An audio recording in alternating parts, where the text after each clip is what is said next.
You are for? My Lord, I appear for the 9th petitioner. You will have 5 minutes. My Lord, presiding judge, my Lord and my ladies, if it pleases you and in keeping with the notices affixed to the walls of this wall, permit me to reintroduce myself. My name is Wambui, Shadrack Wambui. I appear for the 9th petitioner. My Lord, for the purpose of the court record, we equally have a pending application dated the 18th day of October, 2024. And to assist the Honorable Court, we have filed submissions dated the 29th day of October, 2024, and a list of authority dated the even date, the 29th day of October, 2024. My Lord, we rise in support of the application as urged by my colleagues and my seniors to confirm the conservatory orders that have since been issued, and in any event, to allow our request to have a suspension of the decision arrived at by the Senate on the 17th day of October, 2024. My Lord, we take a very simple approach on the complex matters that lie before you for determination, and the manner in which we look at whether the court should grant or disallow the requests that are prayed is that this honorable court is invited by the Constitution to be imaginative.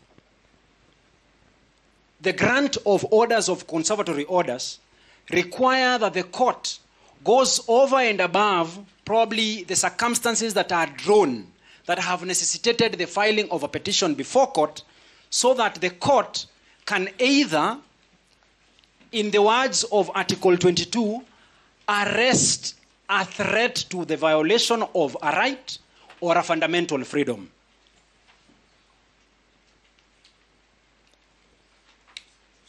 My lords and my lady, Doctor, for you to imagine the circumstances that would be if the orders are not confirmed by this honorable court, then, my lords and my lady, you must, and I say this with tremendous respect, reflect on the assumption of the Office of the President Act in order for this honorable court to be alive to the prejudices or the prejudice that the petitioner and the Honorable Deputy President Rigathi Gachagua will face if the orders sought are not confirmed. My lords and my lady, we make the submission that to disallow our application will lead to a wastage of public resources, which this court is joined under Article 201D.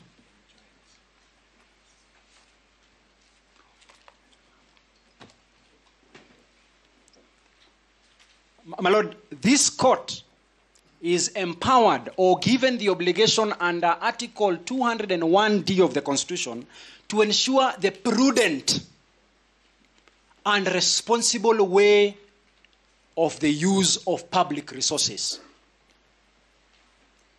So that, my lady and my lords, the denial of the reliefs that we seek will automatically prompt the swearing in of the person of Professor Kithure Kindiki to assume the office of the Deputy President Rigathi Gachagua. My lady and my lords, pursuant to Section 12 of the assumption of the office of the President, this must be done first within the capital city of the Republic of Kenya, which is in Nairobi. And secondly, on that date when we are supposed to have the swearing in of the Deputy President, must be a public holiday. My lady and my lords, while being treated to a public holiday might not seem to be a bad thing, as it will give the court and councils an opportunity to rest. It's a bad thing, for one, that firstly, Kenyans who live from hand to mouth will have to take a rest. Secondly, at a time when this honorable court is expected to be doing its business, this honorable court will be forced, my lord, to retire and perhaps to add on to the backlog of cases that we face in the Republic of Kenya. So that, my ladies, my lords, as I conclude my very humble submissions, so that I can pave the floor to my senior, is, my lords, you have an opportunity of arresting a situation that will lead to the use of public resources in a public ceremony that may, in the fullness of time, end up be declared as unconstitutional for the very grounds that we will be persuading you when we come to making arguments in support of the petition that lies before court. My lords, that should be all from me. I will pave the floor to my colleague Wanjiku. Thank you. Thank you. For the ninth petitioner. Thank you. My lord, may I just for housekeeping, my lord. My lord, is it possible that at least